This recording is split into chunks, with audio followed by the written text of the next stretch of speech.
Arkadaşlar merhaba, Car Station kanalına hoş geldiniz. Bugün sizlerle birlikte arkamda görmüş olduğunuz Skoda Super B'nin partikül filtresinin temizliğini gerçekleştireceğiz.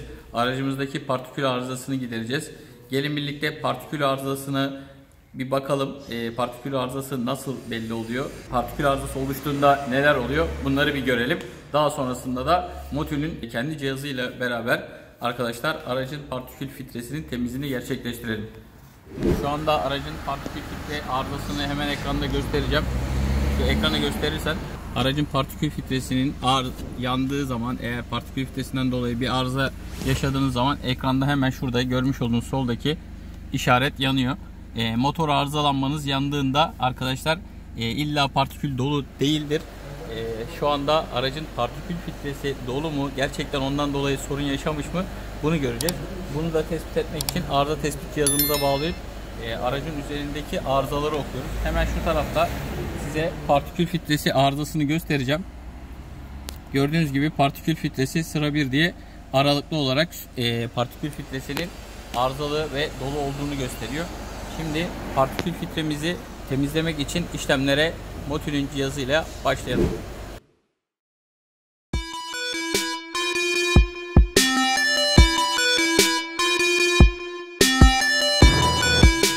Şu anda aracımızın partikül filtresini temizlerken arkadaşlar hemen oksijen sensörünü söküyoruz sadece. Böyle sensörümüzü buradan çıkartıyoruz.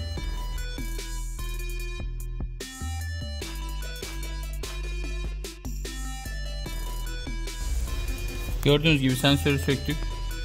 Sensörün de üzerindeki kurumları siz de gözünüzde görebiliyorsunuz zaten. Şimdi partikül filtresinin içine gerekli olan Motu'nun cihazının bağlantılarını gerçekleştireceğiz.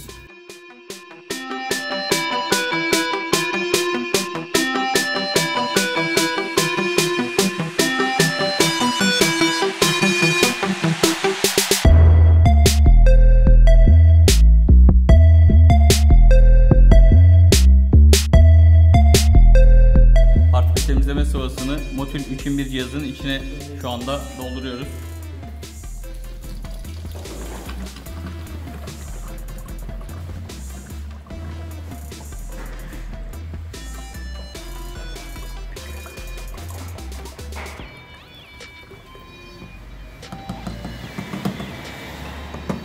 İlacı doldurduktan sonra da arkadaşlar cihazımızın kapağını kapatıp çalışması için gerekli ayarlamaları gerçekleştiriyoruz. Şu anda cihazımız hazır. Gelin birlikte aracın marşına basalım. Yaklaşık 1 saat kadar kısa bir süre içerisinde de partikülümüzün temizlik işlemini bitirmiş olacağız. Gelin birlikte motorun marşına basalım ve egzozdan çıkan kurumları, pislikleri görelim.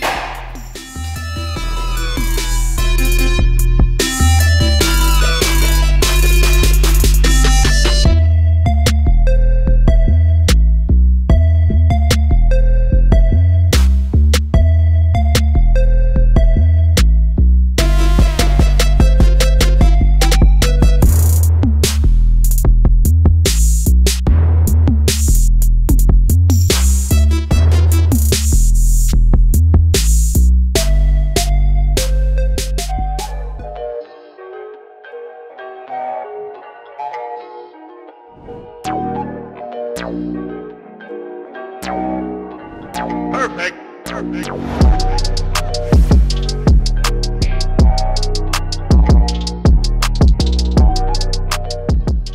Partikül temizliği işlemini bitirdik.